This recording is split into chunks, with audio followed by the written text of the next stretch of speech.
Goldenrod. This is a magnificent plant. And even though it has the name goldenrod, it really isn't gold at all in terms of color. It's definitely brilliant yellow. However, it certainly is well worth its weight in gold in terms of what it can do for us. 30 ways to love your goldenrod. Are you ready? Let's go.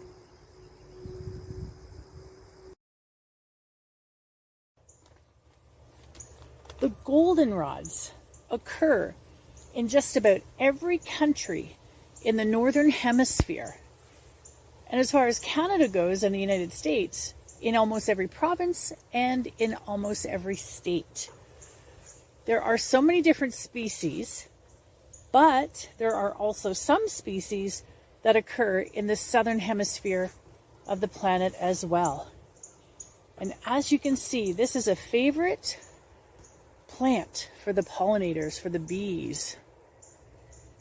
In fact, you can actually find some beekeepers that produce for their customers, or they provide the honey strictly from goldenrod. Now, this tends to grow just about anywhere, from local parks to backyards, roadsides, fields, around the edges of forests. It just loves to make itself at home everywhere. Solidago vigoria, which is the European goldenrod, is considered to be the true goldenrod as far as herbal pharmacy is concerned. However, this one and Solidago canadensis, which is the Canadian goldenrod, and some of their hybrids also share a common monograph E, which are approved herbs for medicinal purposes. Apparently, there are over 130 species of goldenrod throughout Canada and the United States alone. In the province of Ontario, where I live, there are 31 species of goldenrod. And as I mentioned, this is a plant that's a very important plant for our late season pollinators.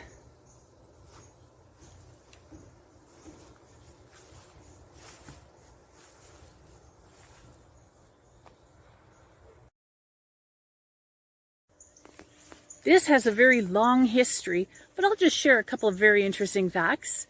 Number one, the great Saladin, who rose to be the Caliph of Egypt, but he was raised quite poor. And this was in the year 1137 to 1193. He actually successfully fought King Richard in the Third Crusade. And it's said that he treasured the goldenrod so much as a medicine, he introduced it to the Middle East. And there it became an important crop for many centuries. When goldenrod was introduced as a medicinal herb in the 1500s, it was very expensive. But it wasn't long before this ended up going wild on them, and that ended up driving the price down.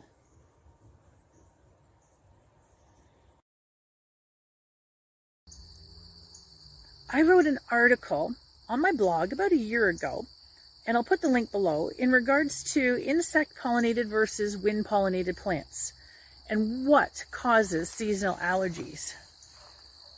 Insect-pollinated plants do not cause seasonal allergies. It is very rare. It is wind-pollinated plants that are the culprit.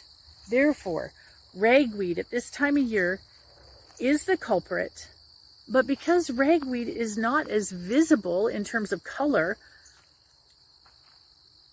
goldenrod gets the blame. Now, you could have an allergy. That's certainly the case. But ragweed is generally the culprit. Ragweed is prolific, but again, it kind of hides. You can't see it as visibly as the goldenrod. Now, when ragweed releases its pollen, it lands everywhere. It lands on our vegetables in our garden. If it's nearby, it lands on the goldenrod. It lands on everything. In fact, airborne pollen can drift for many miles. And scientists have actually collected samples of ragweed pollen 400 miles out into the sea or into the Atlantic and 2 miles high into the air. So this is a serious problem for people who have seasonal allergies. Now there we go. There's your ragweed. So when you look and you start sneezing, you're going to blame what you see. And that's the yellow, that's the goldenrod. But what you don't really see is the ragweed.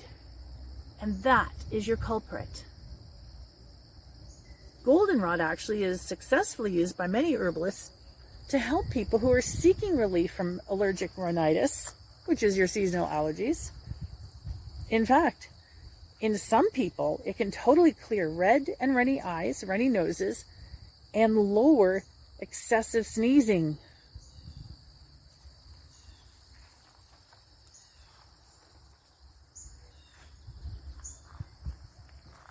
So there you go.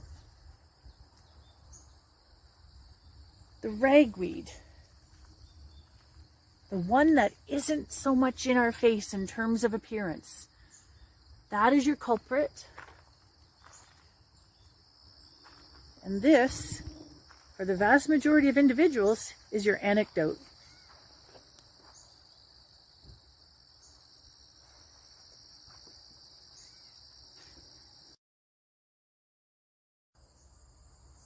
Goldenrod has many herbal actions, including anti-arthritic, antibacterial, antiseptic, antifungal, anti-inflammatory, antimicrobial, and then an antioxidant, antispasmodic. It's an astringent, diuretic, an expectorant, and so much more. Now, having said that, it is really important to remember that what works for one person doesn't necessarily work for another when it comes to healing or using something to feel better. And our blood types have a huge factor on that. And the same can be said for when you're taking prescription or over-the-counter medication. What works for one doesn't necessarily mean it works for the other. And that's definitely true in the herbal world. Now, having said that, goldenrod is definitely not a plant to use if you're seeking relief from anything. If you have high blood pressure, low blood pressure, osteoporosis, fluid retention due to heart or lung problems, you have to seek the advice from a professionally trained individual in the field of botanical medicine if you want to use goldenrod for any medicinal purposes. Also, if you're pregnant or breastfeeding, there is not enough reliable information about the safety of taking this plant, so therefore, please stay away from it. Always stay on the safe side and avoid the use of this until there's enough science to prove that it is thoroughly safe. Now, although it's not well studied in humans, goldenrod may have diuretic effects, and it can increase the calcium excretion and decrease potassium and sodium excretion. Does this have any possible interactions? Of course it does. Diuretics. Number one, goldenrod, because this is a diuretic, can make diuretics stronger, raising the risk of dehydration. And lithium, because goldenrod can act like a diuretic, it can cause levels of lithium to build up in the blood. And of course, if you have an allergy to ragweed or any related plant, you got to be very careful with this if you're using it for medicinal purposes. But when eating it in small amounts, it's totally safe by all indication and from everything I have read. So let's see, what else does this do for us?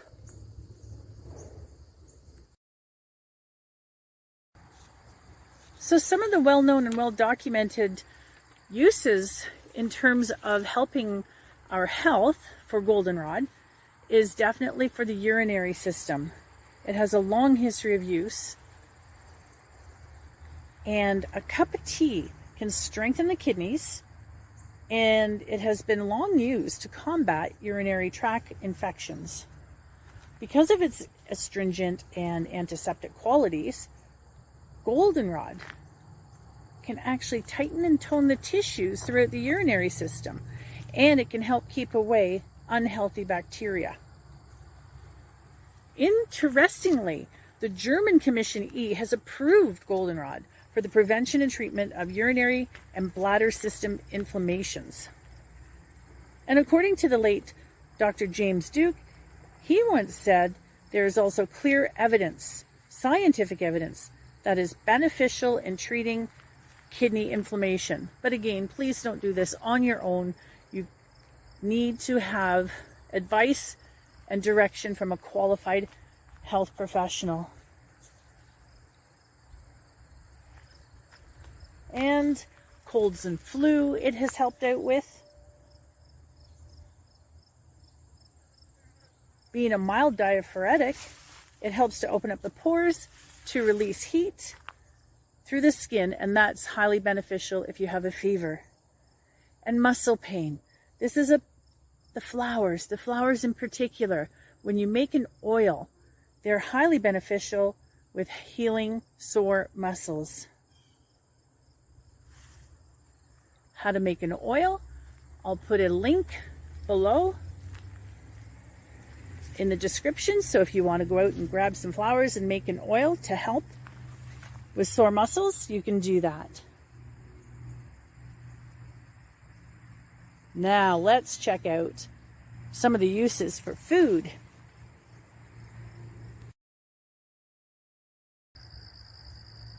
Goldenrod is a valuable source of food for us, as the leaves contain a lot of flavonoids. And they have in particular quercetin and camphorol, which help protect your cells from the damage caused by free radicals. They also contain vitamin C and possibly even vitamin B6. There's really not a lot of nutritional science done on this plant. But it is definitely loaded with antioxidants and flavonoids.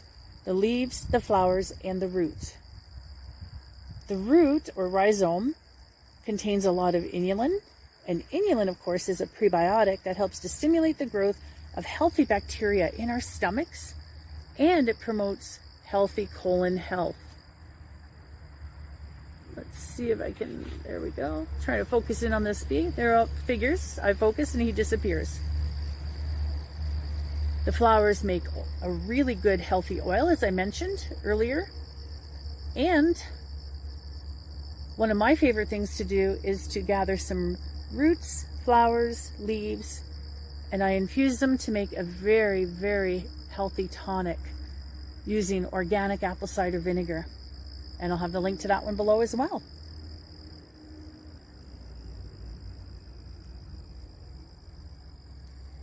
You can also take some of these leaves, well, maybe some that look a little bit healthier than this one, and put them in a bowl with a little bit of oil and whatever spices you enjoy, and place them on a parchment paper covered baking sheet in an oven that's at very low temperature for only about, oh gosh, maybe 5 minutes, and you have some goldenrod chips.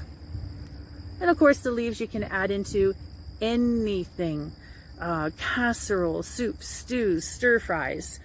And if you wanted to, you could get yourself some cabbage, take some of the leaves, and make yourself some goldenrod sauerkraut.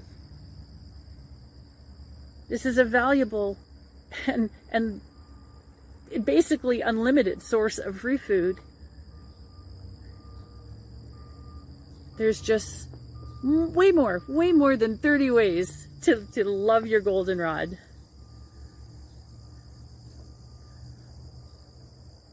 Thank you so much, everybody, for watching. If you like what you just saw, please share. And please be sure to subscribe if you're not a subscriber. Hit the bell for future notifications. And thank you.